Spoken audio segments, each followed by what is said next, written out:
On s'est tourné vers le photovoltaïque dans un premier temps parce qu'on souhaitait donc être autonome au point de vue énergétique et produire sur notre ferme que des animaux élevés avec de l'énergie renouvelable. Donc d'un point de vue idéologique bien sûr, parce que d'un point de vue réel, on produit de l'électricité le jour et on n'a pas forcément des consommations que le jour. Donc on est bien d'accord qu'on vend à EDF.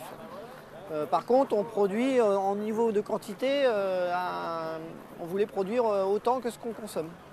Donc on avait un premier projet de construction d'un hangar de stockage parce qu'on avait des besoins par rapport à l'agrandissement de l'exploitation. Et donc sur ce premier projet, on a posé des panneaux amorphes, donc avec une couche mince. Donc ça c'était en 2007, à un moment où donc il y avait une forte incitation à la pose de panneaux photovoltaïques et au développement de cette production. Ensuite, on a eu un deuxième projet en 2009 où on a mis, donc sur le coup, c'était plus un hangar existant, c'était un bâtiment qu'on a créé pour le photovoltaïque, donc de stockage aussi.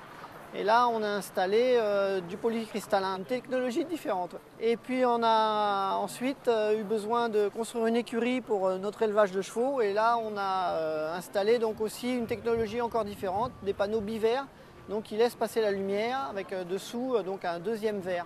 Et puis une structure qui est pratiquement invisible, qui permet juste de supporter le panneau. Et donc, on est dans l'écurie, on voit le dessous des panneaux. C'est le troisième projet. Et donc vous en avez un quatrième à l'étude? À l'étude, une étude très récente, on n'est qu'au début des démarches, on n'a pas encore déposé ni de permis de construire ni de demande de raccordement. Et donc on veut maintenant pouvoir construire un manège pour travailler nos chevaux dans de bonnes conditions l'hiver. Et